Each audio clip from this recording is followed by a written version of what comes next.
Hi, SoBS family. I'm Taylor Jade, Head of Social Media and Marketing, and you're now listening to Let's Talk Tuesday. Today we've got Janet and Noel with us. Janet and Noel, if you just want to introduce yourselves for us.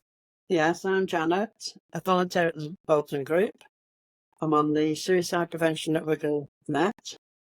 We're also on the Bereavement Group in Wigan, and it's just an amazing journey we've been on. I'm Noel Taylor, a volunteer for the Bolton Group.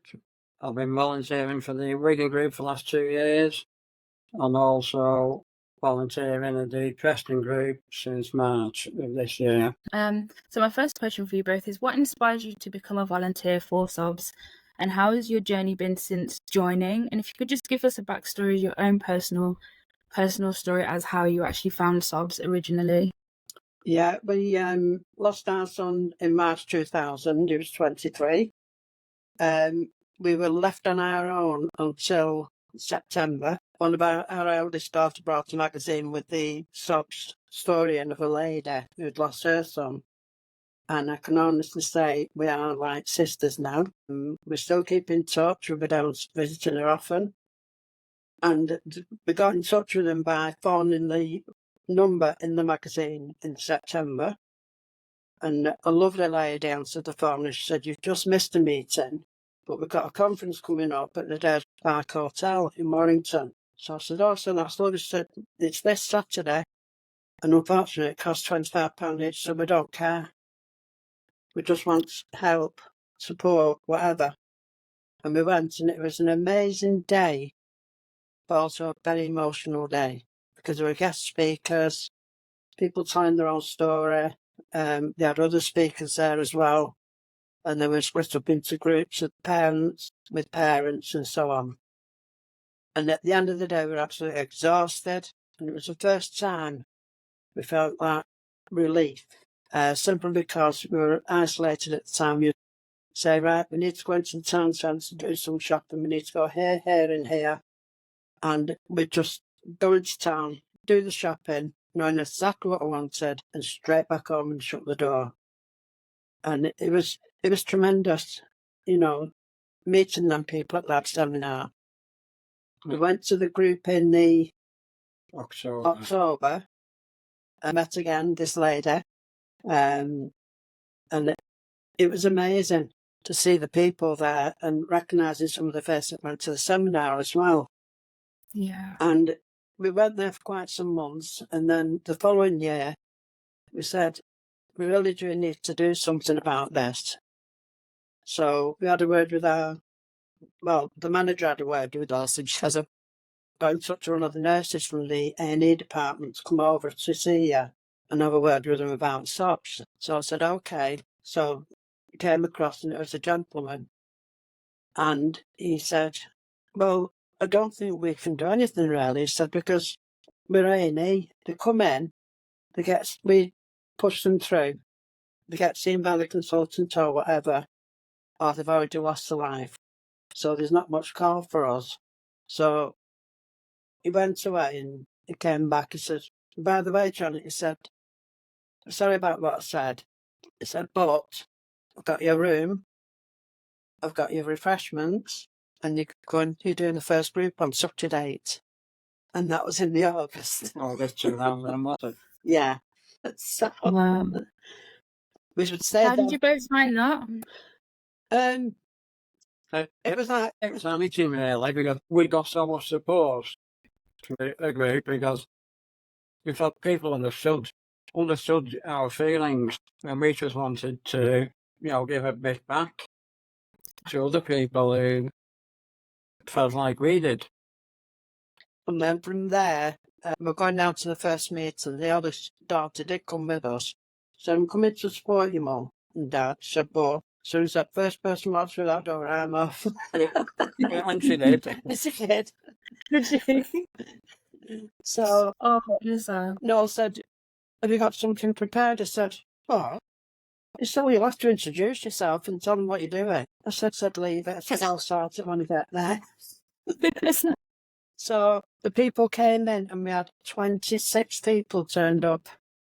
Wow. We couldn't believe it, and we were in a small... Was this the first group? And we given a small room. Well, I worked at the eye unit then at the hospital, so I knew there was a seminar room down the corridor, and it was on a floor where there was one ward at one end and the secretaries and everything at the other end. So I knew we could use that room. So I went in there and I just said everything up to the top of my head. It just came naturally somehow. Yeah. Sometimes it's best if it is just natural instead of it being quite scripted, especially Yeah. with the nature of this charity. I think more people would just appreciate you just reel and roll with it and just say, look, this is how we got here. This is why we created space, and just allow people to just kind of reel off their own stories and whatnot, you know. So we actually said to them when we started the first meeting, and we introduced ourselves. It said, just ask you to do one thing. Let's just say who you are and who you've lost. If you can't do it, don't worry. We'll come back to you if you want. Yeah. And most of them did. I say 90% of the people did introduce themselves through tears, but that's expected. And then we had the meeting and go do the housekeeping like you should do.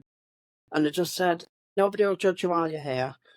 We all understand. I said, if you want to have a paddy, just get on the floor like a child and kick and scream if you want. It doesn't matter. Nobody will judge you. And we've kept that part going on with that a little bit. And people started smiling and laugh. We said, don't worry if anybody's laughing or smiling. It just shows that someday you'll be like that. You'll be able to laugh and smile again. We always say now, don't we, in meetings, don't be shocked if you see people laughing and joking. They could be 2, 3, 4 years into the grief. Yeah. But it gives you the hope that one day I could be like them. Yeah, it's true. There's that. I spoke to another volunteer about this because they did mention that during their volunteering, it brings up a lot of stuff for them as well. So it can almost bring them back to the beginning of their grief sometimes. So it's because you've got someone who's maybe 4 years in and they can like something can't think of another word, may trigger them. They end up back in that space. So it's like it's kind of non-linear with how grief works. It's like there's no beginning or middle and end. It can happen at different times. Yeah. I wanted to ask you also, in your opinion, in fact, no, we'll save that one till last, but can you share a memorable moment or experience you've had while supporting individuals who've been affected by suicide loss? There's so many. I think the one thing that comes to me is when they're really upset and they say, Janet, I'm not moving on. I said, you don't move on, you move forward. I said, can you just do me a favour, sit there for a few minutes and think about when you came through the doors the first time and today, how are you feeling? And I'll come back to you and I'll ask you the same question. So I said, go back about 5-10 minutes later. I said, yeah, okay, yeah. He said, I can't believe how far I've come. And it turned a corner for a lot of people there because you don't see it until you ask that question and ask them to reflect. Yeah, from day one. From day one. And we've got one lady who was like that, stuck 2-3 years, and I asked her to sit down and do that. And now that lady goes on holidays with her friends. She's thinking of becoming a volunteer. What, this lady's going to become a volunteer? Yeah. She's thinking about it. She's not ready yet, but she said I will be. Yeah. Yeah. You know, and this we had this gentleman that he was a mess. He lost his dad to suicide. He came to meetings for months. He was ringing me our helpline at home here every single night. Total mess. Then he stopped coming to meetings. You know, people do. Then people come back when they need us. But this young lad, he turned up 1 month to the meeting with a young lady with him. And he said, I've had to come tonight to let you know I'm engaged, I'm moving forward, and I can't thank you enough for, for all the help you've given me. Seen him since. He was good enough to turn up with his fiancée just let us know he's moving forward. And he was a total mess. And the other thing is, since we've opened, we've had quite a few people who've. Someone opened the Stockport, was it Stockport? Manchester group, but she's retired now. She came to our group. We've got two ladies who run the Wigan group who came to us. Phil, in his wisdom, says Phil. we're the go-to group. And he keeps sending people who are starting up. Yeah. I mean, we don't mind. We like to help them. And there's a couple come from, where was it? Clitheroe, Clitheroe. Blackburn, somewhere. They're opening a group soon. And they praise the group for allowing him to come and learn so much that he's been coming a few months now. Sister as well, don't it? Yeah. That's really nice. So I think that's why we hear about the Bolton group a lot. I think because the amazing work that you guys do, I think you guys are like a template for other groups. I'm a trustee as well. Yeah. Forget that. So it's like, that's why we hear so much. Everyone's been like, Janet and Noel are so lovely. Yeah. Even other people that have gone to the groups, and it's like, you know, that's amazing. I love the story you mentioned about the gentleman who came in with his new fiance, because I can imagine what that must have been for other people to see, like, wow, Yeah. you get to be happy again, you get to have a life after this. Because I know a lot of people have said that they feel that they'll never laugh again, they'll never smile again, they'll never feel any ounce of happiness. So it is those stories of seeing somebody who's come out of it the other side. Yeah. That you will be okay. It doesn't feel like it at the time. No. But there is a light at the end of the tunnel for them. That's one of my favourite sayings of the meetings. Oh, is it? That there's light at the end of the tunnel, but we can't tell you how long the tunnel's going to be. Because we're all different, aren't we? We all deal with it differently, cope with it differently, but believe me, there is light at the end of the tunnel. The thing that we do say in the introductions, what I think is so important for people to do, is to say, don't say anything about how it's happened, because it could traumatise somebody in the group. And they do abide by that. But we had a couple of months, about 3 months ago, we had a couple came in late, and we'd done the introductions, and they just sat down and joined in.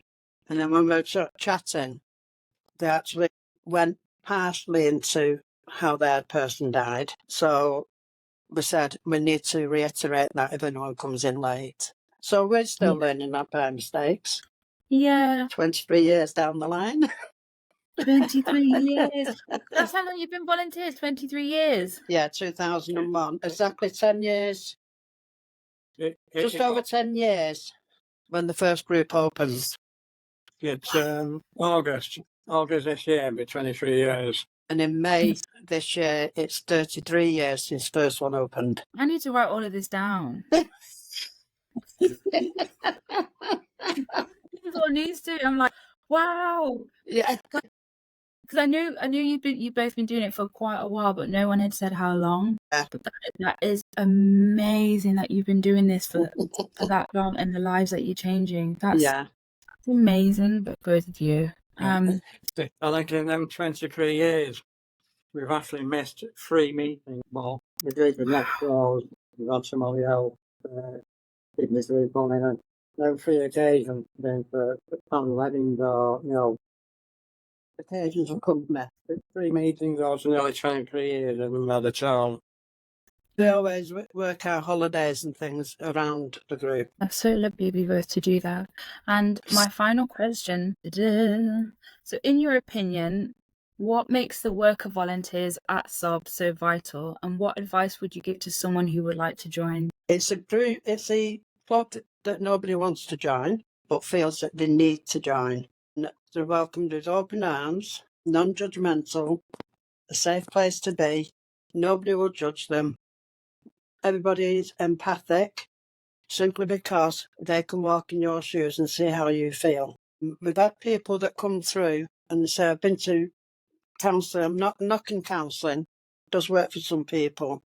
But I think with Yeah. suicide, it's unique, and they need people who understand. Yeah. You meet lots of friends. I mean, like, we've met that lady, haven't we, from day one when we joined SoBS, and we're still with her now. We've seen her through some times, haven't we? Yeah, I think because we've walked in their shoes, we know exactly how they're feeling. And what we do is we walk in and we just sort of put Malcolm at the back, you know, just bear with us while we get through the group. So don't interfere with the group. If they ask questions about our grief, we gave them very brief details, no more, because we're not there for us, we're there for them. Yeah. And when we get back in the car to go home, it's been a difficult one. A difficult one. We debrief before we get home, so it's left behind. I think the first episode I released with David Leck, he said the same thing. He said, you have to look after yourself as volunteers as well. Oh yeah, definitely. Where you have to kind of like, because I know after some of the sessions, it can be extremely heavy. So he was like, has to unwind and kind of recharge so that for the next one he's like it's like a clear slate, and then he goes back in there and it's the same thing, which is something that I've heard a lot more. Obviously I'm still new to SoBS, but that's really important that we've mentioned even in the head office about looking at making sure that volunteers are taken care of as well, you know, because it is a lot to take on. And they do get primary supervision if they need it, so they can debrief that way. But we're so close that we can debrief each other. Well, Janet and Noel, thank you so much for taking the time out. I finally get to meet you both. I feel like you're both famous. Honestly, it's like we've just been hearing your name all over the shop and never seen you. So I've really enjoyed this chat, and thank you so much for taking the time out to share your own personal experience and just the stories of the people's lives that you've changed over how many years. I just wanted to ask you lastly, when is your next session, like, just so if people are in the Bolton area and want to join? So will it be the 20th of every month? No, it's the third Thursday of each month. Thursday, right, of each month. That's fine. I'm going to put that in there once we post this podcast. Contact us via the email address of bolton@uksobs.org. Well, thank you to you both. I'm going to stop the recording now. Thank you for joining us.